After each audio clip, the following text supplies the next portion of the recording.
일상에서의 선교적 삶, 세상을 향한 선교적 공동체. 이 시간에 이러한 제목으로 함께 은혜를 나누겠습니다. 오늘날 교회에 대한 세상의 시선은 냉랭한 것이 사실이에요. 비난의 손가락이 교회를 향하고 또 사람들은 냉소적인 시선으로 교회를 바라봅니다. 이러한 상황 속에 어떻게 교회의 영광을 회복할 수 있을까 생각할 때 마음이 답답하게 느껴질 때가 있어요. 마치 교회가 간신히 견뎌내는 것처럼 이러한 시대 가운데 교회가 간신히 버티는 것처럼 보이기도 하기 때문에 그렇습니다. 그러나 보이는 것이 전부는 아니죠. 엘리야 때에도 엘리야가 그런 얘기를 하잖아요. 나만 남았다고, 나 홀로 남았다라고 하지만 하나님께서는 엘리야에게 뭐라고 말씀하십니까? 너 말고도 바알에게 무릎 꿇지 아니한 7,000명의 사람들이 더 있다라고 말씀하세요. 사람은 자기가 보는 것 그리고 듣는 것 그것이 전부라고 생각하고 그렇게 판단하고 그것을 옳게 생각할 때가 많습니다. 그런데 여러분, 우리가 보는 것, 듣는 것이 전부가 아닐 때가 굉장히 많아요. 하나님의 역사도 마찬가지입니다. 엘리야에게 너 말고 7,000명이 더 있다고 한 것처럼 이 땅에는 지금도 생명력을 가지고 영광스러운 교회로 빛을 비추는 교회들이 정말 많거든요. 황량한 광야에서도 꽃이 피듯이 지금도 거친 세상 속에 생명력을 갖고 교회의 영광스러움을 드러내는 성도와 교회가 있습니다. 요한계시록을 읽어보면 거기에 소아시아 7교회가 나오죠. 그 교회들은 어쩌면 그 당시 교회들의 대표이기도 하고 모든 교회를 보여주는 교회들이에요. 그런데 그 중에서 주님께 칭찬받았던, 칭찬만 들었던 두 교회가 있습니다. 그 교회는 빌라델피아 교회와 서모나 교회였어요. 그 두 교회는 다른 교회들에 비해 규모 면에서 크지는 않지만 작은 교회이면서도 정말 주님을 기쁘시게 하고 또 큰 영향력을 끼치는 교회들이었어요. 저는 우리 반석교회가 빌라델피아 교회나 서모나 교회처럼 주님께 기쁨이 되고 칭찬받는 교회, 또 세상 가운데 영광스러움을 드러내는 교회가 되어지기를 소망합니다. 역사를 보면 교회의 이러한 어려운 형편은 전혀 새로운 것이 아니에요. 오늘날만 교회가 어려웠던 것이 아니라 역사를 살펴보면 교회는 늘 만만치 않은 상황과 도전을 직면해야 됐어요. 교회는 거친 광야 속에서 태동되었고 복음은 장벽을 넘어 계속해서 확장되었습니다. 엄청난 핍박과 죽음의 위기 속에 교회는 시대마다 더 창의적이고 혁신적인 모습으로 변화해 왔고 복음을 전하며 열방을 향해 나아갔어요. 오늘날도 여전히 주의 나라를 위해 생명을 거는 보이지 않는 성도들이 있습니다. 선교를 위해 눈물을 뿌리고 헌신을 아끼지 않는 믿음의 사람들이 있습니다. 이러한 역사는 보이지 않는 곳에서부터 시작이 되어져요. 여러분, 예수님께서 어디에 나셨습니까? 베들레헴 작은 마을에서 태어났어요. 하나님의 아들 구세주가 그렇게 작은 곳에서 태어날 줄 누가 알았겠습니까? 그리고 그 예수님께서 어디서 사역하셨습니까? 큰 도시였나요? 아니에요. 저 스불론 땅, 소외받고 변방이라고 취급되는 저 갈릴리 지방에서 주로 사역하셨어요. 예수님이 부르신 제자들은 어땠습니까? 세상에서 대단한 사람들이었나요? 아니요. 지극히 평범한 사람들이었고 정말 이름 모를 그런 연약한 자들이었습니다. 그런데 그런 자들을 통해서 하나님의 나라가 확장되고 하나님의 역사가 놀랍게 펼쳐지는 것을 보게 되어져요. 복음으로 변화된 믿음의 한 사람을 통해서, 성령 받은 한 사람을 통해서 학교가 변화되고, 직장이 변화되고, 가정이 변화되고, 삶의 터전이 변화되고, 캠퍼스가 변화되고, 다양한 모습으로 세상 속에서 선한 영향력을 통해서 세상을 바꾸어 나가는 거거든요. 하나님은 어제나 오늘이나 동일하십니다. 2000년 전에 초대교회 가운데 역사하셨던 그 하나님은 지금도 여전히 우리 가운데 일하고 계신 줄로 믿습니다. 저는 우리 성도들이 영적인 눈이 열려서 시대를 분별할 수 있기를 간절히 원합니다. 우리 교회가 나가야 될 길은 생존이 아니라 사명을 붙들어야 되거든요.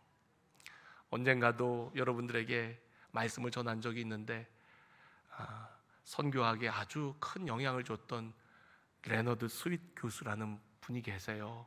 근데 그분이 교회의 여러 모양들을 나누었는데, 그 중에 가장 정말 성경적인 교회는 사명 중심의 교회라는 거죠.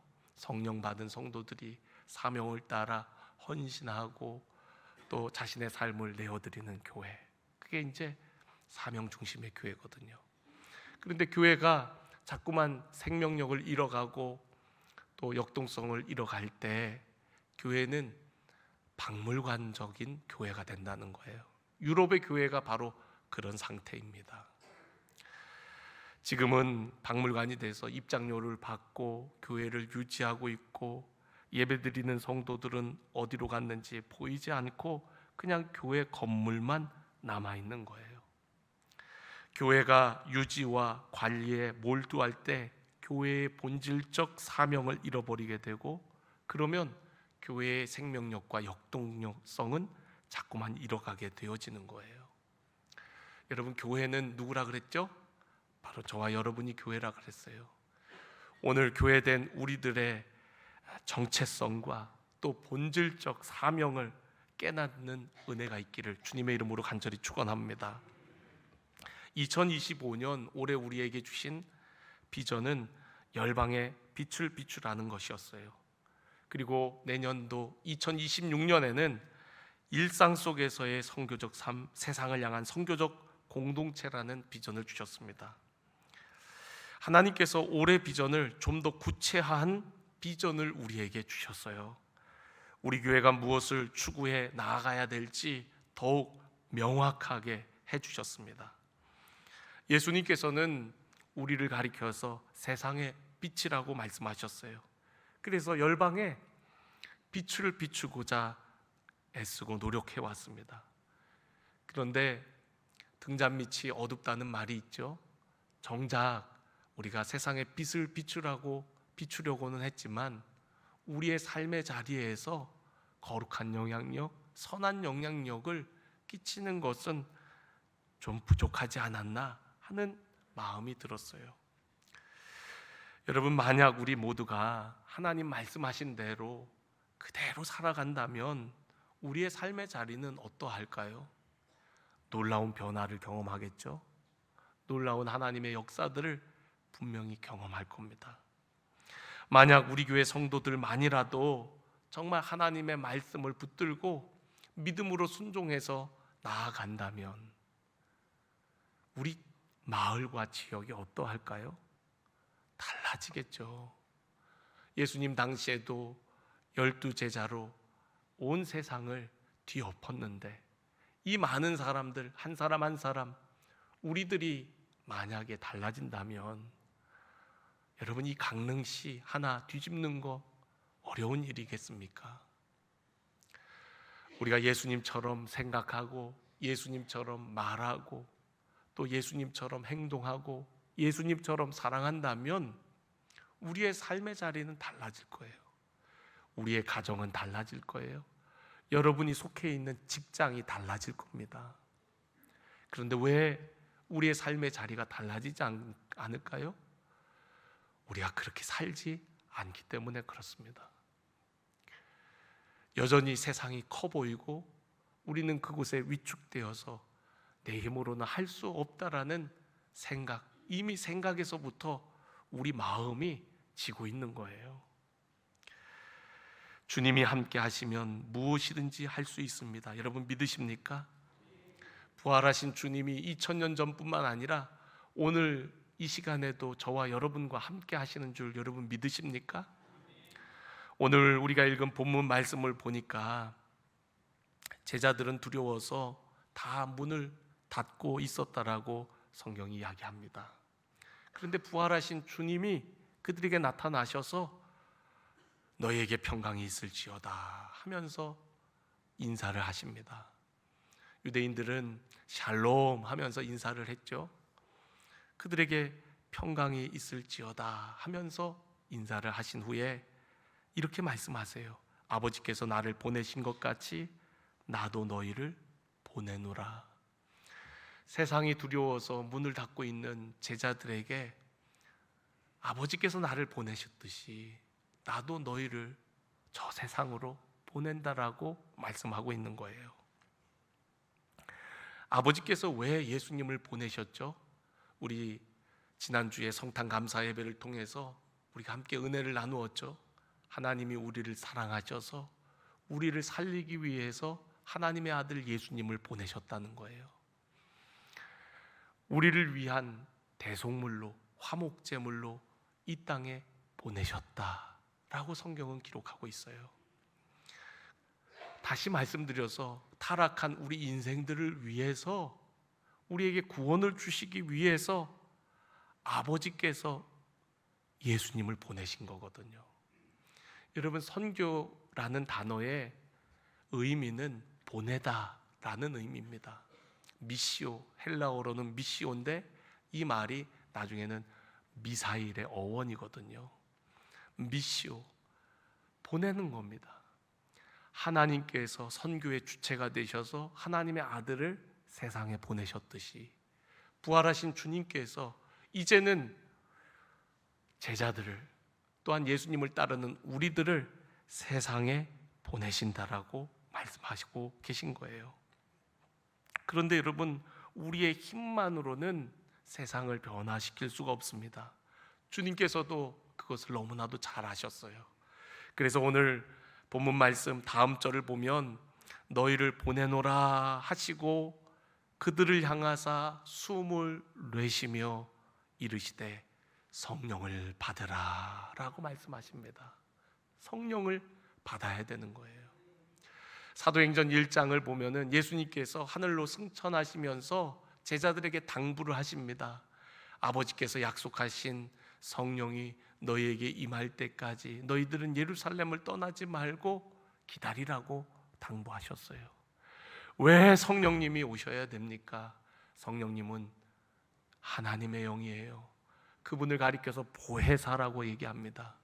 우리와 함께 하시는 분이라는 의미입니다.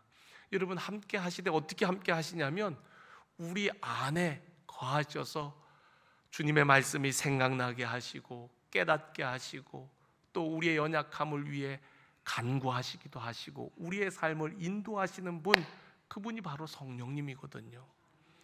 세상 속에 우리는 너무나도 연약할 수밖에 없지만 성령님을 통하여서 세상 가운데 선한 영향력을 끼치도록 하신 거예요. 성령 받아야 여러분 사명을 감당할 수 있습니다. 예수님의 영이신 성령님을 통해서 주님의 몸된 교회가 시작되었고, 교회는 세상으로 보내진 공동체로서 주님께서 하셨던 그 일들을 계승해 나갈 수가 있었어요. 여러분, 교회는요, 교회 자체를 위해 존재하지 않습니다. 교회 자체를 위해 우리 교회가 존재하는 것이 아닙니다. 개인의 만족이나 필요를 위한 공동체도 아닙니다. 교회는 세상으로부터 부름받은 하나님의 백성인 동시에 세상에 생명을 전하기 위해 보냄을 받은 공동체라는 사실을 여러분 잊지 마세요.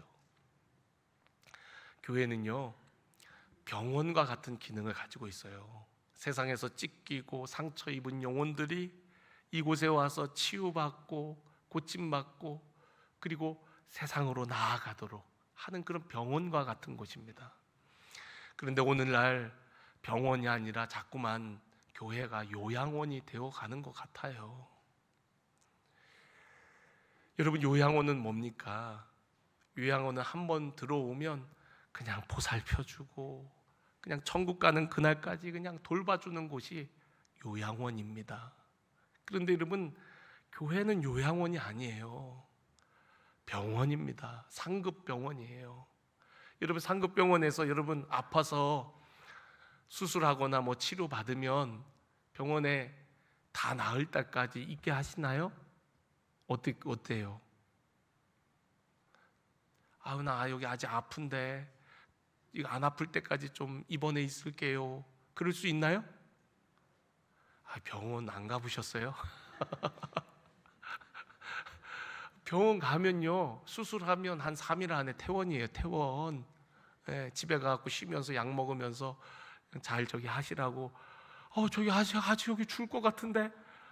다른 급한 환자들도 치료해야 됩니다. 그러면서 퇴원시킨단 말이에요. 아무리 내가 있고 싶다고 뭐 돈 있다고 있는 게 아니라 치료 끝났으면 가라 그래요. 집에 가라고.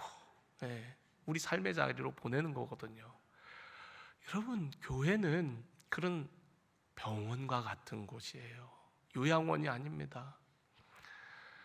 교회는 마치 신생아실과 같아요. 여러분, 신생아는 잘해주죠. 우리 교회는 언제도 얘기했지만 새신자를 위한 교회가 돼야 된다 했잖아요. 기존 성도를 위한 교회가 아니라 새신자를 위한 교회가 되어야 한다고 말씀드렸잖아요. 그런데 여러분, 신생아가 몇 주가 됐는데도 몇 달이 됐는데도 난 계속 신생아실에 있을래, 그냥 다 먹여주고 뭐 다 해주고 쭈쭈쭈쭈 해주는 신생아실에 있을래, 이런 성도들이 너무 많습니다. 교회는 신생아실, 물론 신생아 과정이 있죠. 초신자 과정이 있죠. 그때는 예배 한 번만 나오는 것도 아이고 잘했어요, 잘했어요, 아이고 그러면서 그땐 그러는 겁니다. 근데 이제는 우리가 집사가 되고 권사가 되고 직분을 받으면 이제 벗어나야 돼요. 다른 사람을 돌보고요. 그리고 이제는 사명을 깨닫고 나아가야 됩니다. 교회는 요양원이 아니에요. 병원이 돼서 치료받고 또 주일날 와서 또 회복돼서 그래서 우리의 삶의 자리로 나아가는 겁니다. 그게 교회예요.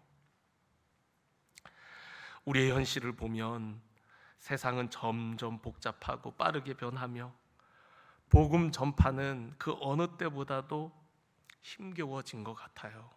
기독교의 영향력이 이전과는 비교도 안 될 정도로 점점 약해져 가는 것만 같습니다. 이렇게 만만치 않은 상황 속에서 교회된 우리가 선교적 사명을 어떻게 이뤄나갈 수 있을까요? 이런 상황 속에서 우리가 위축되지 않고 절망에 빠지지 않고 나아갈 수 있는 방법은 뭐가 있을까요? 여러분, 우리가 초대교회를 살펴보면 초대교회 때에는 더 상황이 어려웠다는 것을 우리는 알고 있어요. 훨씬 많은 핍박과 환난이 있었고요.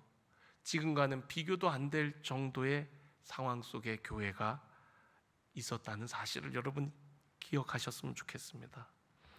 하나님 나라의 확장은 인간의 힘과 방법으로 이루어지는 것이 아니라 성령의 능력으로 되어짐을 여러분 기억하십시오.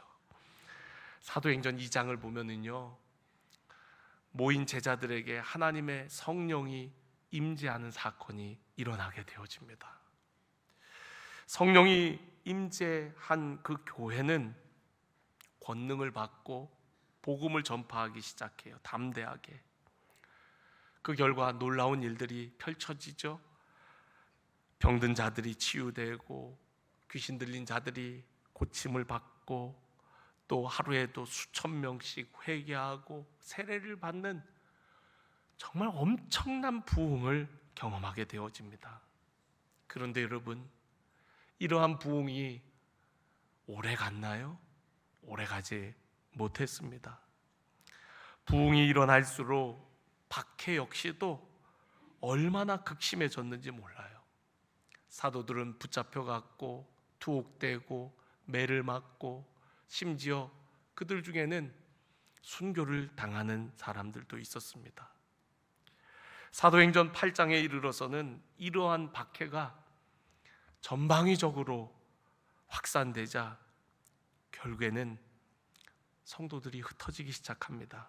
사도행전 8장 1절입니다. 그날에 예루살렘에 있는 교회에 큰 박해가 있어 사도 외에는 다 유대와 사마리아 모든 땅으로 흩어지니라. 여러분, 사도 외에는, 사도 몇 사람들과 성도들 몇 명 외에는 다 뿔뿔이 흩어진 거예요. 교회에는 몇 명 남지 않은 것 같은 그런 상황이 되었어요. 성도들의 안전을 위해 흩어져야만 했습니다. 인간적으로 볼 때 얼마나 안타까운 상황이었습니까?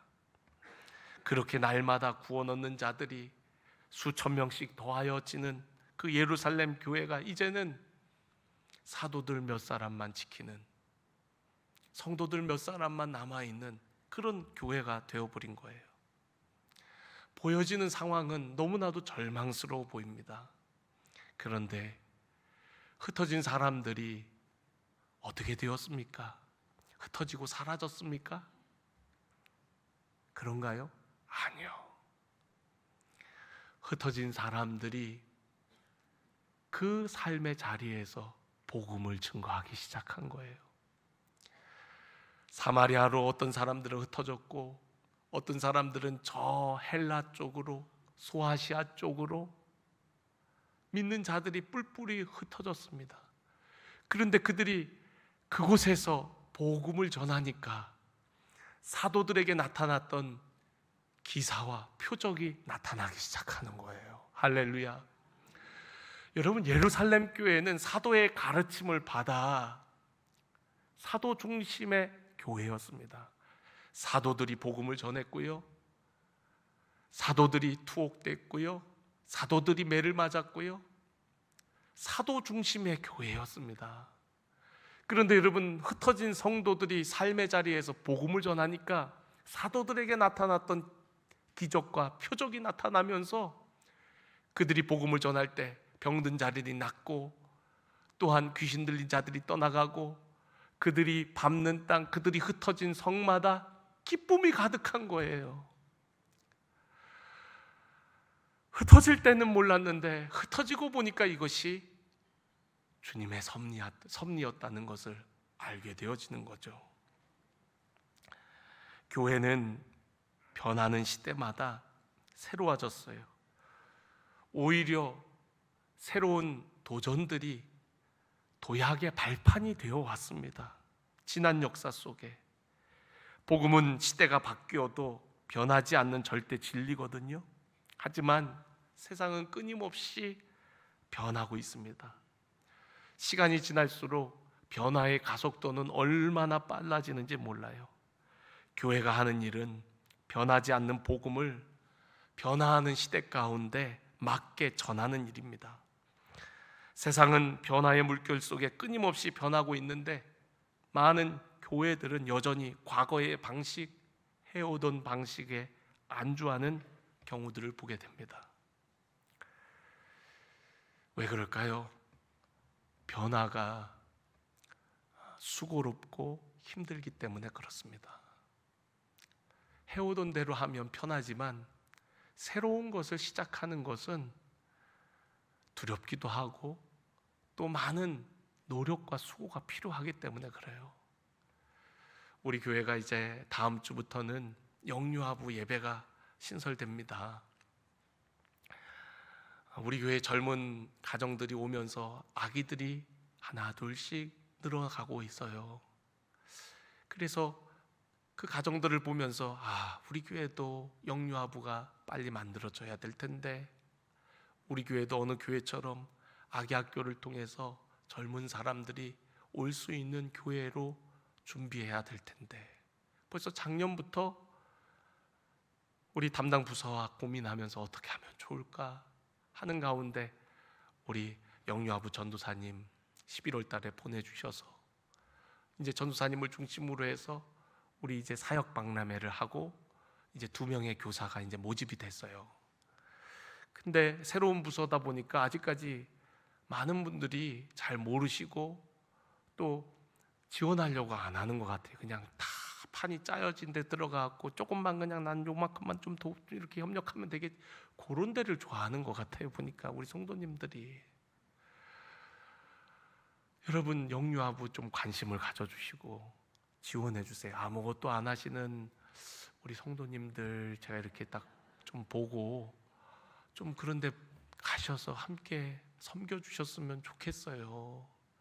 네, 우리 저 위에 많은 것 같아요. 지금 보니까 저 위에 이렇게 내려다보면서 오늘 마지막 주일인데 사실 저도 인간적인 뭐 그런 판단이나 생각이 있거든요. 그래서 오늘은 그냥 수고하셨습니다. 다 은혜입니다. 할렐루야. 아이고 힘들었죠. 아이고 우리 주님 함께 하십니다. 그러면서 여러분들 마음을 위로해드리고 싶은데, 그래서 그런 마음으로 한 주간 동안 묵상하면서 기도하면서 말씀을 준비하려고 그러는데 하나님이 마음을 그렇게 이끄시질 않으시네요. 그리고 이제 당회를 앞두고 있으니까 정말 우리의 정체성, 우리가 뭔지를 알아야 될 거 아니에요. 그래야 또 우리가 해야 될 일들이 뭔지를 알 거 아닙니까? 여러분 주일날 교회 한번 나오는 거로 신앙생활 다 한다고 생각하면 안 돼요. 여러분 진짜 안 됩니다.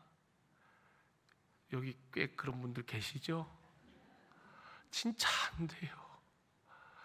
나중에 주님 앞에 섰을 때 난 너를 도무지 알지 못한다 이렇게 주님 말씀하시면 어떡합니까? 그럴 수 있는 사람들이 있대요. 우리 교회 성도님들은 한 분도 그런 분들이 없어야 되거든요. 왜냐하면 책임이 저에게도 어느 정도 있기 때문에 그렇습니다. 우리 성도님들이 이 땅에 있는 동안 주님과 동행하고 주님과 친밀한 관계를 맺고 주님이 기뻐하시는 열매 맺는 삶, 이게 주님이 원하시는 뜻이고 저를 보내신 목적인데 그러지 못했다면 저에게도 책임이 있지요. 우리 성도 여러분, 초신자 때는 주일 한번 오는 것도 정말 잘하는 일입니다. 그러나 여러분 집사 권사 이제는 직분을 받고 사명을 받았다면 여러분의 사명이 무엇인지 아셔야 돼요. 그리고 다른 사람들을 돌아보고요, 섬기고 주님의 몸된 교회를 세워나가야 됩니다. 과거의 선교는요, 어떤 지리적 관점에서 바라봤어요. 그래서 제가 처음 신학교 갔을 때 선교학 교수님이 자주 하시는 말씀이 미전도 종족을 위해서 우리가 선교해야 된다는 말씀을 많이 했어요. 가난하고 열악한 제3세계의 선교사를 보내야 된다고 하는 이야기를 많이 했습니다. 그리고 10-40창, 그래서 위도 10도에서 40도까지 그 지역이 우리 띠처럼 불교권과 이슬람권과 힌두권이 이렇게 모여있는 나라들, 이들의 선교를 집중해야 된다. 이게 주된 내용이었거든요. 근데 시대가 바뀌면서 선교에 대한 관념도 많은 변화가 있어요. 선교사는 그러한 나라에 사역하는 특별한 임무를 맡은 사람으로 여겨졌었는데 이제는 그러한 구분이 무의미해졌고 모든 곳이 선교지이고 모든 사람이 선교사가 되어야 해요. 예전에는 성령이 임하면 권능받고 예루살렘, 유대, 사마리아 땅끝까지 복음이 확산되어지는 순서로 사도행전 1장 8절을 이해했지만 이제는 사도행전 1장 8절을 어떻게 이해하냐면 흩어진 성도들이, 사마리아에 있는 성도들이, 저 헬라 땅에 있는 성도들이, 유대에 있는 성도들이, 그곳에서 성령 받은 성도들이 그 땅을 변화시켜 나가면서 복음의 확산이 동시다발적으로 이루어지는 겁니다. 우리 교회도 마찬가지예요. 여러분 우리 교회가 성덕동에 있으니까 성덕동의 복음의 확산이 이제 조금 더 이제 벌어져서 저 강남동으로, 노암동으로, 저 교동으로 이렇게 확산되어지는 것이 아니라 교동에 사는 성도가, 또한 성덕동에 사는 성도가, 송정동에 사는 성도가, 노암동에 사는 성도 한 사람 한 사람이 교회여서 그들이 성령 받고 그 자리에서, 그 삶의 자리에서, 직장에서, 가정에서, 일터에서 선교사로서 선교적 삶을 살아갈 때 여러분, 하나님 나라가 이 땅 구석구석 확장되기 시작하는 거거든요. 우리 때로 선교사님 오셔서 선교사님들이 그 험지에서 선교적 삶을 통해서 열매 맺는 것을 우리 기뻐하고 감사하잖아요. 여러분들이 바로 그런 선교사가 돼야 된다고요. 여러분들을 하나님께서 세상 가운데 보내셨다고요. 선교사로 보내셨다고요. 아버지께서 예수님을 보내신 것처럼 우리를 이제 부르셨을 뿐만 아니라 보내셨다고요. 여러분의 모임으로, 여러분의 단체로, 여러분 세상의 어떤 직책과 위치 가운데 여러분을 보내신 거예요. 그 보내심을 우리는 잃어버리고 외면하고 산다면 언젠가 우리도 주님 앞에 섰을 때 주님도 우리를 외면하지 않겠어요? 나를 시인하는 자는 예수님도 시인하겠지만 많은 천사들 앞에서, 그러나 나를 모른다 하는 자는 주님도 그런다 그랬잖아요. 여러분, 우리의 선교지는 땅끝입니다. 땅끝은 바로 우리의 삶의 자리예요. 마지막 한 번 더 질문 드리겠습니다. 만약 우리 모두가, 우리 성도 한 사람 한 사람이 정말 하나님의 말씀대로 예수님처럼 산다면 우리 가정과 우리 마을과 우리 직장은 어떻게 될까요? 분명히 놀라운 변화가 있지 않을까요? 분명히 하나님의 놀라운 역사들을 경험하지 않을까요? 오늘 예수님께서는 부활하셔서 제자들을 세상으로 보내셨습니다. 아버지께서 나를 보내신 것처럼 나도 너희를 보내노라. 오늘 성령님과 함께 세상으로 나아가는 여러분의 삶의 자리가 선교지가 되고 선교적 삶을 통해 선교의 귀한 열매들을 맺어나가는 우리 사랑하는 모든 성도 한 분 한 분이 되어지기를 주의 이름으로 간절히 축원합니다.